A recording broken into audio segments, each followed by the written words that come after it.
¿Alguna vez has sentido que estás viviendo la vida de otra persona?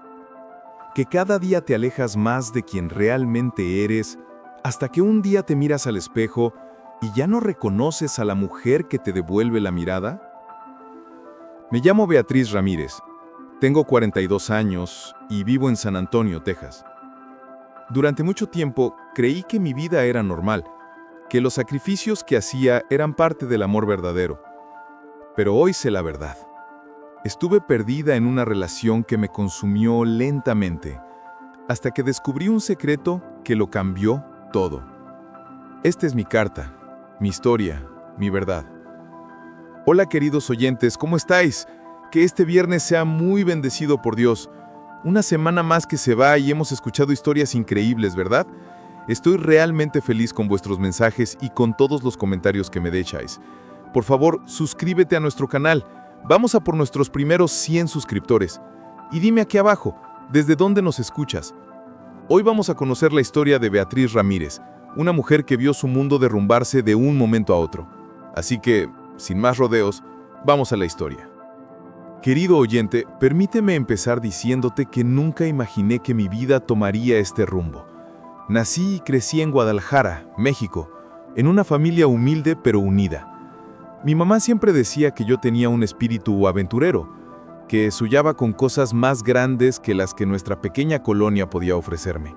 Y tenía razón. Desde joven miraba las películas americanas y me imaginaba caminando por esas calles anchas, trabajando en oficinas modernas, construyendo una vida diferente. Cuando cumplí 26 años, tomé la decisión más difícil de mi vida: emigrar a los Estados Unidos. No fue fácil. Tuve que dejar a mi madre, a mis hermanos, a mis sobrinos pequeños que apenas empezaban a caminar. Recuerdo el día que me despedí de ellos en el aeropuerto de Guadalajara. Mi mamá lloraba aferrada a mí y yo le prometí que regresaría pronto, que esto era solo temporal, que iba a trabajar duro y enviarles dinero para que estuvieran mejor. Mentiras piadosas que nos decimos para que las despedidas duelan menos. Llegué a San Antonio con 2 maletas, $300 en el bolsillo y un miedo enorme en el pecho. Los primeros meses fueron los más duros de mi vida. Vivía en un cuarto compartido con otras 3 mujeres. Trabajaba limpiando casas durante el día y lavando platos en un restaurante por las noches. Mis manos se agrietaban del cloro y el agua caliente. Mi cuerpo dolía constantemente y había noches en que lloraba en silencio para no despertar a mis compañeras de cuarto. Pero yo era fuerte, o eso me repetía cada mañana frente al espejo. Había cruzado una frontera, había dejado todo atrás, no podía rendirme ahora. Poco a poco las cosas mejoraron. Conseguí un trabajo mejor en una oficina como asistente administrativa. No era gran cosa, pero tenía horarios fijos, un sueldo estable, y finalmente pude rentar mi propio apartamento. Era pequeño, apenas un estudio con cocina integrada, pero era mío. Y después de compartir espacios durante 2 años, esa privacidad se sentía como un lujo. Fue en esa época, cuando finalmente empezaba a sentir que mi vida se estabilizaba, que conocí a Rodrigo. Él era supervisor en la empresa de construcción donde trabajaba mi amiga Laura. Nos presentó en una barbacoa, un sábado por la tarde. Rodrigo era diferente a los otros hombres que había conocido. Atento, educado, con esa forma de hablar pausada que te hace sentir que realmente te está escuchando. Era mayor que yo por 12 años, lo cual al principio me pareció mucho, pero él decía que eso era bueno, que él ya había vivido suficiente para saber lo que quería. Una relación seria, una familia, estabilidad. Empezamos a salir. Al principio todo era perfecto, como en esas películas románticas que yo veía de niña. Me llevaba a cenar, me traía flores sin razón aparente, me escribía mensajes dulces durante el día. Después de tantos años sintiéndome sola en este país extranjero, finalmente tenía a alguien que me hacía sentir especial, protegida, amada. Mi mamá estaba feliz cuando le hablaba de él por teléfono. Ya era hora de que encontraras a alguien bueno, mija. Ya me tenías preocupada con tanto trabajo y nada de amor. A los 6 meses de relación, Rodrigo sugirió que nos mudáramos juntos. ¿Para qué pagar 2 rentas cuando podemos vivir juntos y ahorrar?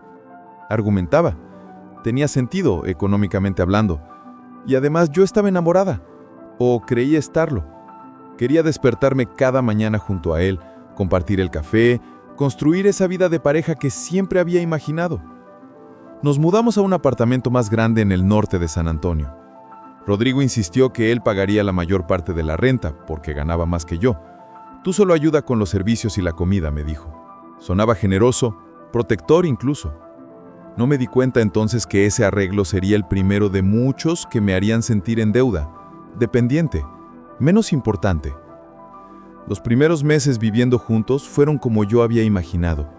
Cocinábamos juntos los fines de semana, veíamos películas acurrucados en el sofá, hacíamos planes para el futuro. Rodrigo hablaba de casarnos algún día, tal vez tener hijos, comprar una casa. Yo me permitía soñar con esas cosas, imaginándome con un vestido blanco, con niños corriendo por un jardín, con mi mamá finalmente viniendo a visitarnos y conociendo a mi esposo. Pero poco a poco, de maneras tan sutiles que casi no las notaba, las cosas empezaron a cambiar. Primero fueron comentarios pequeños sobre mi ropa. ¿Vas a salir con esa blusa tan escotada?, me preguntaba con tono preocupado. No es que te veas mal, es que no quiero que otros hombres te falten al respeto por cómo te ves. Yo me cambiaba de ropa sin pensarlo mucho, creyendo que solo estaba siendo considerado, que se preocupaba por mí. Luego empezaron las preguntas sobre mis amistades. ¿Con quién vas a salir? ¿A qué hora regresas? ¿Por qué Laura siempre te invita a lugares donde hay puros hombres? Al principio trataba de explicarle que Laura era mi mejor amiga, que salir con ella era inocente, solo ir al cine o tomar un café. Pero él siempre encontraba algo que cuestionar, algo que lo hacía sentir incómodo. Eventualmente, sin darme cuenta de cómo había sucedido, dejé de ver a Laura tan seguido. Dejé de ir a las reuniones con otros compañeros de trabajo. Dejé de hacer muchas cosas que antes disfrutaba porque era más fácil quedarme en casa con Rodrigo que lidiar con sus interrogatorios después. Él nunca me prohibió nada directamente, y esa era la trampa más cruel. Yo misma iba limitando mi mundo, creyendo que era mi decisión, que estaba siendo una buena pareja. El control se extendió a otras áreas. Rodrigo empezó a revisar mi teléfono casualmente cuando yo estaba en la ducha. Al principio protesté. Le dije que eso no estaba bien, que necesitaba mi privacidad. ¿Privacidad?, me respondió con voz herida. ¿Qué tienes que esconder de mí? Si no estás haciendo nada malo, ¿por qué te molesta que vea tu teléfono? Yo te dejo ver el mío cuando quieras. Y me mostraba su teléfono como prueba de su transparencia, de su confianza. Lo que yo no sabía entonces es que esa es una táctica clásica de manipulación. Él sabía exactamente qué mostrarme y qué esconder. Pero yo, ingenua y enamorada, terminé dándole acceso completo a mi teléfono, a mis redes sociales y a mi correo electrónico. No tengo nada que ocultar, me repetía a mí misma, aunque algo en mi estómago se retorcía incómodo cada vez que lo veía revisando mis mensajes. Las discusiones empezaron a ser más frecuentes. Rodrigo tenía una forma particular de pelear. Nunca gritaba, nunca me insultaba directamente, pero sus palabras eran como cuchillos envueltos en seda.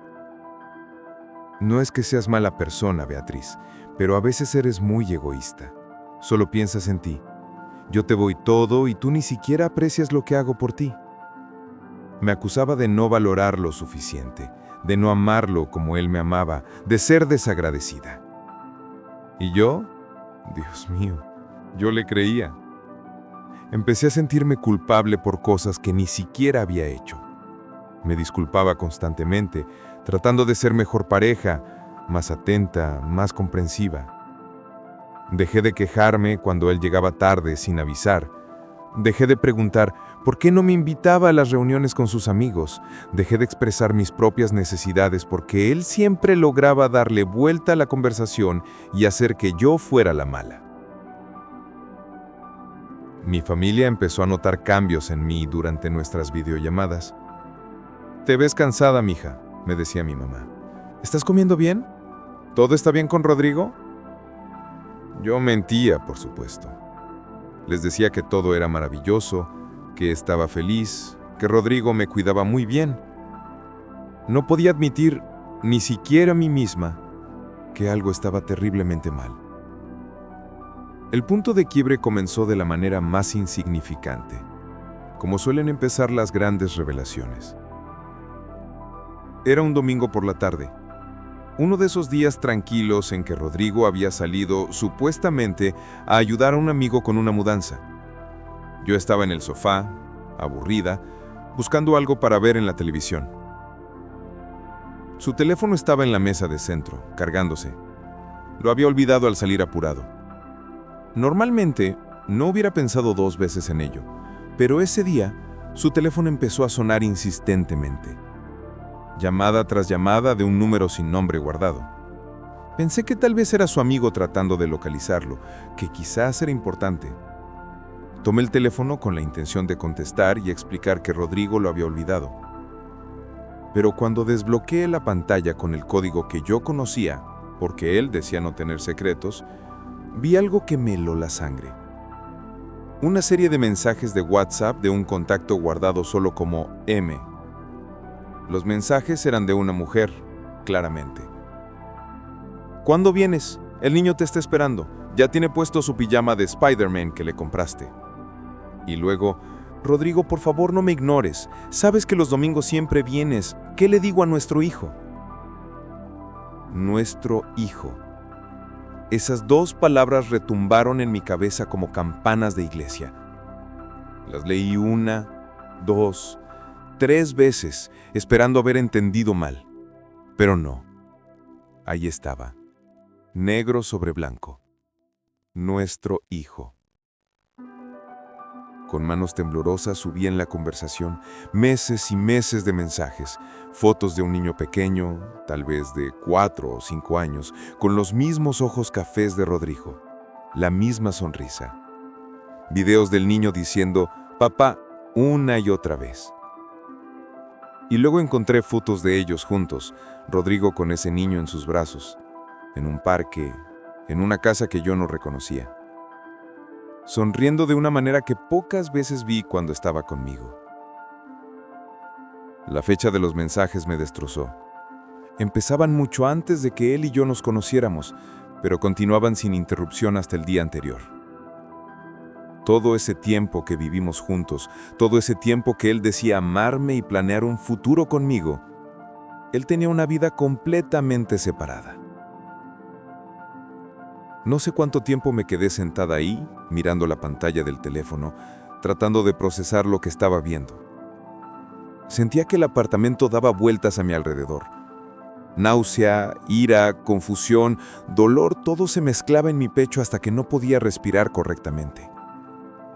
Seguí leyendo compulsivamente, necesitando saber más, aunque cada mensaje me lastimaba como una bofetada. Descubrí que la mujer se llamaba Marcela, que vivía en la otra punta de San Antonio, que ella y Rodrigo habían estado juntos durante 7 años, que el niño Sebastián acababa de cumplir 5 años. Hice las cuentas rápidamente. Rodrigo y yo llevábamos 2 años juntos. Eso significaba que cuando me conoció, cuando me cortejó, cuando me dijo que yo era el amor de su vida, él ya tenía una vida completamente separada. Los mensajes revelaban más. Marcela no sabía de mi existencia. Rodrigo le había dicho que trabajaba turnos dobles, que por eso no podía estar con ella y con el niño tanto como quisiera. Le prometía matrimonio, le prometía que pronto se mudarían a una casa más grande. Le mandaba dinero regularmente para Sebastián. Toda una vida paralela, perfectamente orquestada, mantenida con mentiras cuidadosamente construidas. Y ahí estaba yo. La otra mujer sin saberlo. La idiota que había creído cada palabra, que había defendido su amor contra mis propias dudas, que había sacrificado mis amistades y mi independencia por un hombre que nunca fue realmente mío. Cuando escuché su llave en la puerta, mi cuerpo reaccionó por instinto. Tomé el teléfono y me paré frente a la entrada. Rodrigo entró sonriendo, con esa sonrisa casual que siempre usaba después de sus salidas con amigos. «Hola, amor», empezó a decir, pero se detuvo al ver mi cara y su teléfono en la mano. El silencio que siguió fue ensordecedor. Rodrigo me miraba con una expresión que no había visto antes, una mezcla de pánico y cálculo, como si su mente trabajara a 1000 por hora tratando de encontrar la mentira perfecta que pudiera salvarlo. Pero yo ya no era la Beatriz ingenua que había sido horas atrás. Algo dentro de mí se había roto, o tal vez finalmente se había despertado. ¿Quién es Sebastián?, pregunté con voz sorprendentemente calmada. No grité, no lloré, solo pregunté. Rodrigo parpadeó. Abrió la boca, la cerró. Beatriz, yo puedo explicarte, empezó, pero lo interrumpí. ¿Quién es Sebastián?, repetí más fuerte esta vez. ¿Y quién es Marcela? Vi el momento exacto en que él supo que no había escape. Sus hombros se hundieron ligeramente y por primera vez en 2 años vi algo parecido a la honestidad en su rostro. Es mi hijo, dijo finalmente, casi en un susurro. Y Marcela es la madre de mi hijo. ¿Es o era?, le pregunté, sintiendo como la rabia empezaba a reemplazar al shock inicial. Según estos mensajes, ella sigue creyendo que tú eres su pareja, que van a casarse, que solo trabajas mucho. ¿Le has dicho que vives con otra mujer? ¿Le has dicho que yo existo? Rodrigo intentó acercarse a mí, pero retrocedí instintivamente. No, pero puedo explicarte, Beatriz, es complicado. Cuando te conocí, Marcela y yo ya estábamos mal. Yo quería terminar con ella, pero está el niño, ¿entiendes? No puedo simplemente abandonar a mi hijo. Iba a decírtelo, pero tenía miedo de perderte. Te amo, Beatriz. Eres tú con quien quiero estar. Escuchar esas palabras que en otro momento me habrían hecho derretir, ahora solo me provocaban asco. ¿Me amas?, repetí con amargura. Me amas tanto que me has mentido cada día durante 2 años. Me amas tanto que mientras yo estoy aquí, pensando que construimos una vida juntos, tú tienes otra familia completa en otro lado de la ciudad. No es así, insistía él, y ahí estaba otra vez, esa habilidad que tenía para darle vuelta a las cosas. Tú no entiendes lo difícil que ha sido para mí.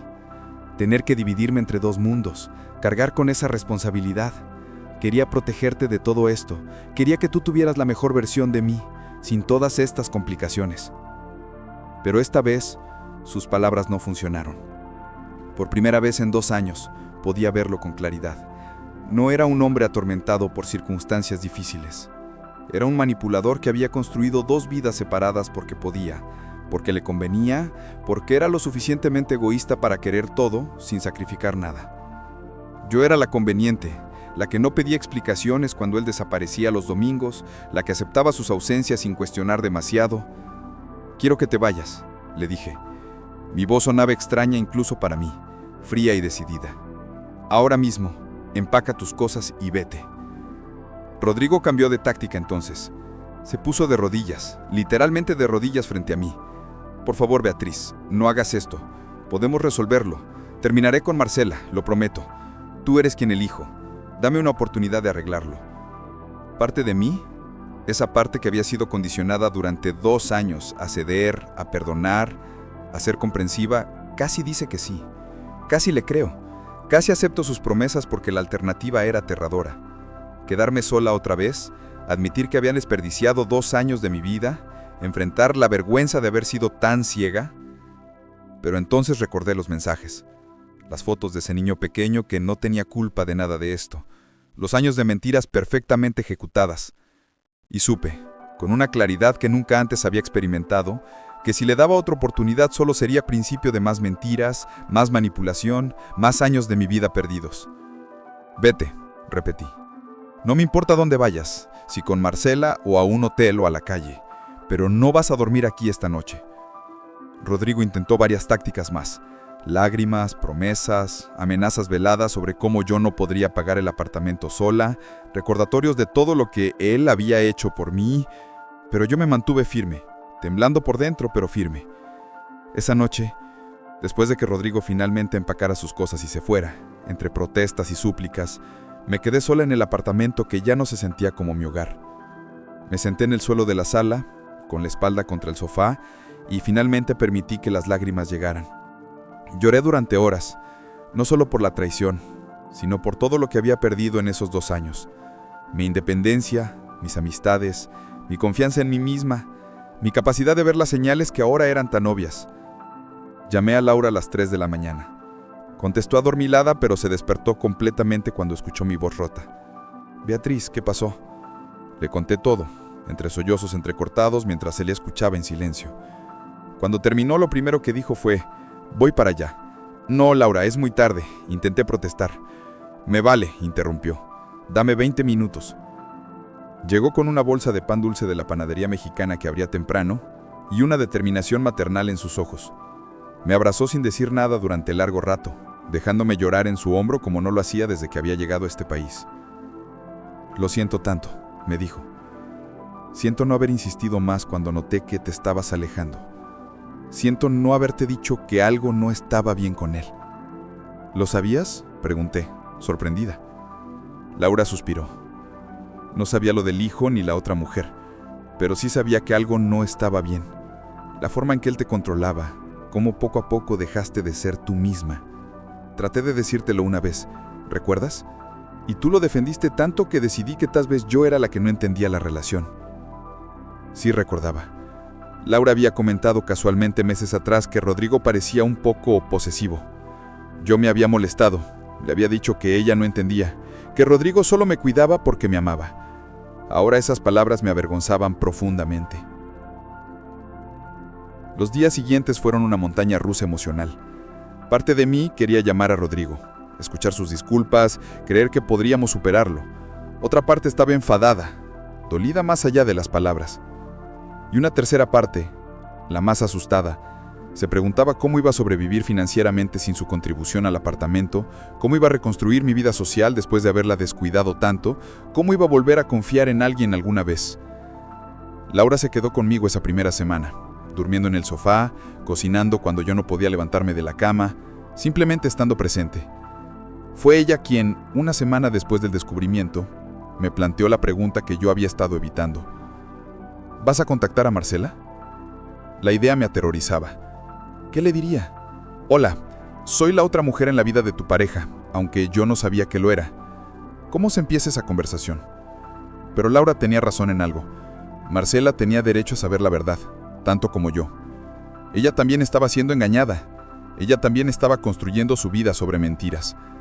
Y, más importante, había un niño involucrado, que merecía padres honestos, aunque eso implicara padres separados. Me tomó 3 días reunir el coraje. Finalmente, con las manos temblando, escribí un mensaje desde el número de Rodrigo que aún tenía. Hola Marcela, mi nombre es Beatriz. No me conoces, pero necesito hablar contigo sobre Rodrigo. ¿Podríamos encontrarnos en algún lugar público? Sé que esto suena extraño, pero por favor es importante. Le di mi número personal. Ella respondió 2 horas después, claramente confundida y posiblemente molesta. ¿Quién eres? ¿Cómo tienes el teléfono de Rodrigo? Le expliqué brevemente que yo había sido pareja de Rodrigo durante 2 años, que acababa de descubrir su existencia y la de su hijo, y que creía que ella también merecía saber la verdad completa. Hubo un silencio largo antes de su siguiente mensaje. ¿2 años? No, eso es imposible. Rodrigo y yo hemos estado juntos por 7 años. Vivimos juntos hasta que su trabajo empezó a exigirle estar cerca del norte de la ciudad hace 2 años y tuvo que rentar algo allá para no hacer el viaje todos los días. Pero viene a casa cada que puede. Tiene que estar equivocada.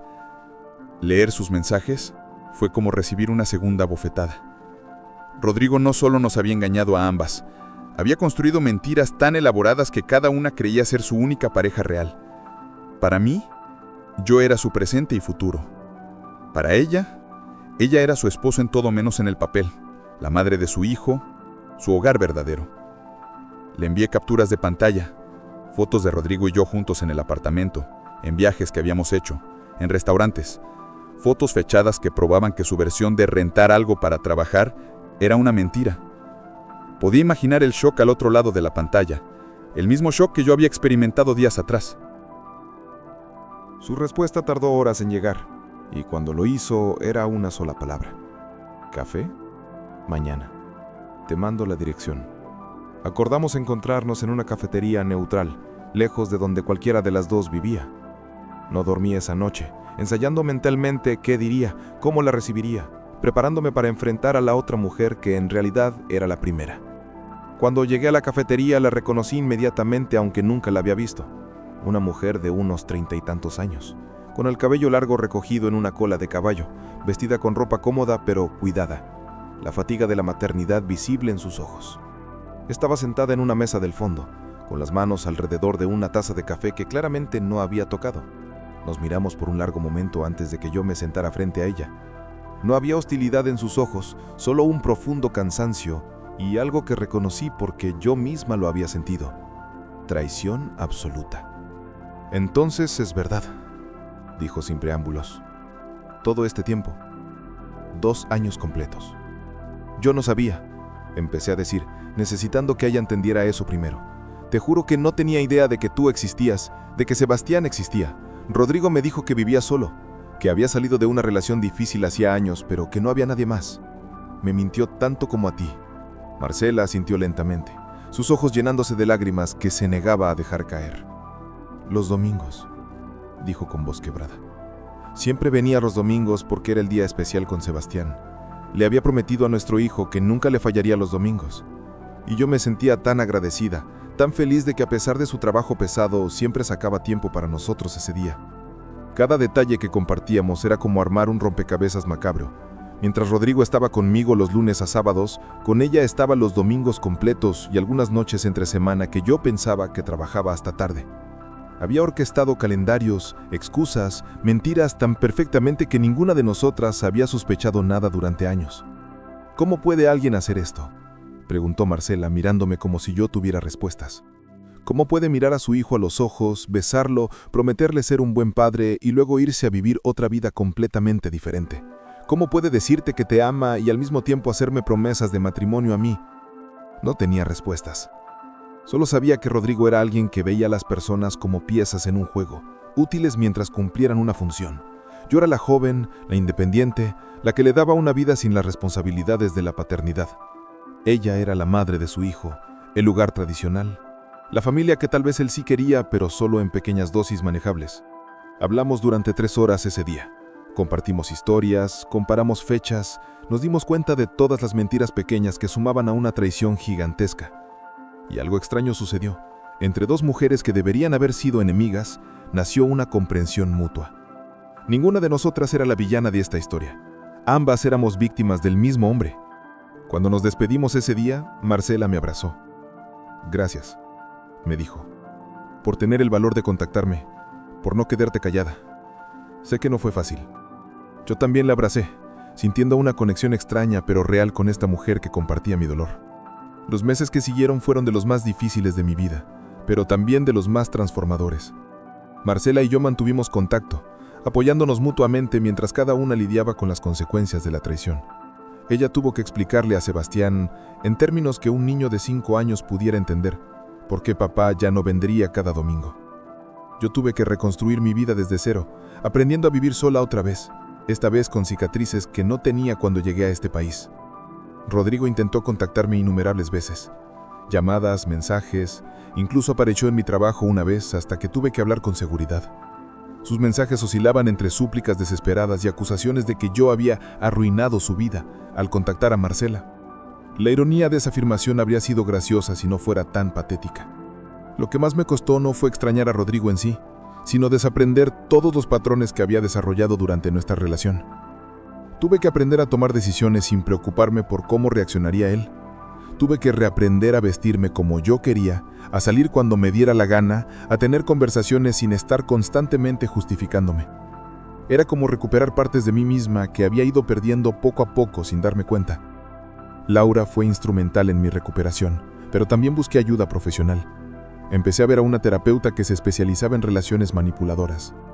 Fue ella quien me enseñó el término de violencia psicológica y control coercitivo, Fue ella quien me ayudó a entender que lo que yo había vivido no era amor real, sino una forma de abuso emocional tan sutil que es invisible para quien lo sufre. En terapia aprendí cosas dolorosas sobre mí misma, cómo mi soledad inicial en este país me había hecho vulnerable, cómo mi necesidad de validación externa me había llevado a aceptar comportamientos inaceptables, cómo mi miedo al abandono había sido manipulado sistemáticamente. Entender todo esto no hizo el dolor más fácil, pero sí le dio sentido, y eventualmente me dio herramientas para sanar. Llamé a mi mamá 6 meses después de todo. Le conté la verdad completa por primera vez. Lloró conmigo por teléfono, me dijo todas las cosas que una madre dice, que me amaba, que no era mi culpa, que era fuerte y saldría adelante. Pero lo que más me impactó fue cuando me dijo: «Mija, hace tiempo que no escuchaba tu verdadera voz. En las últimas llamadas que tuvimos antes de esto, sonabas como alguien más, como si estuvieras leyendo un escrito. Ahora, incluso con todo este dolor, suenas más como tú misma». Tenía razón. Había estado interpretando un papel durante tanto tiempo que casi olvidé quién era yo sin ese personaje. La Beatriz real, la que emigró con valentía buscando una mejor vida, había sido enterrada bajo capas de dudas y manipulación. Recuperarla fue un proceso lento y doloroso, pero necesario. Algo extraño sucedió de todo esto. Una amistad genuina con Marcela. Nos volvimos confidentes, unidas por una experiencia compartida que nadie más podía entender completamente. Ella me mostraba fotos de Sebastián y yo me encontraba sintiendo ternura por ese niño que nunca conocería, pero que era una víctima inocente en todo esto. Marcela eventualmente empezó a salir otra vez, y yo la animaba, feliz de verla recuperar su propia identidad más allá de ser la madre de Sebastián o la ex de Rodrigo. Volví a conectar con otras amistades que había abandonado. Fue humillante admitir que había estado equivocada, que ellos habían visto señales que yo me negué a ver, pero la mayoría fue sorprendentemente comprensiva. «El amor nos hace ciegos a todos en algún momento», me dijo un amigo. «Lo importante es que finalmente abriste los ojos». Hoy, 3 años después de aquel domingo que cambió mi vida, puedo decir que soy una persona completamente diferente. No porque la traición me haya amargado o cerrado al amor, sino porque me enseñó lecciones invaluables sobre mi propio valor, sobre las señales de alerta que nunca debí ignorar, sobre la importancia de mantener mi identidad incluso dentro de una relación. He aprendido que el amor verdadero no te hace pequeña, no te aísla, no te hace dudar constantemente de ti misma. El amor real te hace crecer, te apoya en tus amistades, respeta tu autonomía. He aprendido que los celos disfrazados de protección son solo control, que las preguntas constantes no son señal de interés sino de desconfianza, que alguien que realmente te ama no necesita revisar tu teléfono porque confía en ti. Mi trabajo mejoró considerablemente una vez que salí de esa relación. Sin darme cuenta, el estrés emocional de vivir en un ambiente controlado había afectado mi desempeño. Ahora, libre de esa carga, fui promovida. Gano más, tengo más responsabilidades y por primera vez en años, disfruto genuinamente de mi trabajo. Volví a viajar, algo que había dejado de hacer porque a Rodrigo no le gustaba que yo viajara sin él, pero sus horarios nunca coincidían con los míos. Fui a México a visitar a mi familia, un viaje que había pospuesto durante años. Ver a mi mamá después de tanto tiempo, abrazarla sin la culpa de estar mintiendo sobre mi felicidad, fue sanador de maneras que no puedo explicar completamente. ¿He vuelto a salir con alguien? Sí, eventualmente, pero ahora con límites claros, con mis ojos bien abiertos, con la disposición de irme al primer signo de comportamiento controlador. Ya no tengo miedo de estar sola, y esa falta de miedo es precisamente lo que me hace más fuerte en cualquier relación. Marcela y Sebastián están bien. Ella conoció a alguien nuevo hace un año, un hombre que trata a su hijo como propio y que la respeta genuinamente. Cuando me lo contó, lloré de felicidad por ella. Ambas merecíamos ese final, ese nuevo comienzo. En cuanto a Rodrigo, supe por casualidad que intentó empezar otra relación y que esa mujer también descubrió eventualmente sus mentiras. Algunos hombres nunca aprenden, nunca cambian, y eso ya no es mi problema ni mi responsabilidad. Si estás escuchando esta historia y algo resuena en ti, si reconoces patrones en tu propia relación que te hacen sentir incómoda, por favor, escucha esa voz interior. Esa incomodidad no es paranoia, no es inseguridad tuya. Es tu intuición tratando de protegerte. No ignores las señales de alerta esperando que mejoren con el tiempo. No te convenzas de que los comportamientos controladores son expresiones de amor. Y si ya estás en medio del dolor de una traición, quiero que sepas esto. Vas a sobrevivir. Va a doler terriblemente. Vas a cuestionar todo sobre ti misma. Vas a tener días en que no quieras levantarte de la cama. Pero día a día vas a sanar. Vas a recuperar tu fuerza. Vas a recordar quién eras antes de que alguien intentara hacerte pequeña. La soledad no es el peor destino. Estar con alguien que te hace sentir sola, que te hace dudar de tu valor, que te manipula constantemente, eso sí es un destino terrible. Y tú mereces más. Mereces paz, respeto, honestidad, un amor que te haga sentir libre en lugar de aprisionada. Mi historia no tiene un final perfecto de película donde encuentro al hombre ideal y vivo feliz para siempre. Mi final es mejor que eso. Me encontré a mí misma. Recuperé mi voz, mi autonomía, mi capacidad de confiar en mi propio juicio. Y eso, descubrí, vale más que cualquier relación romántica. A todas las mujeres que están lejos de casa, en países extranjeros, sintiéndose vulnerables y solas, su vulnerabilidad no las hace débiles, las hace humanas. Pero no permitan que nadie use esa vulnerabilidad en contra.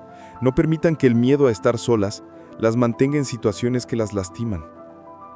Y a quienes han sido traicionadas, manipuladas, engañadas, el dolor que sienten hoy se convertirá en sabiduría mañana.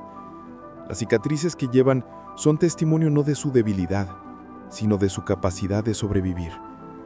Ustedes son más fuertes de lo que creen. Esta fue mi historia.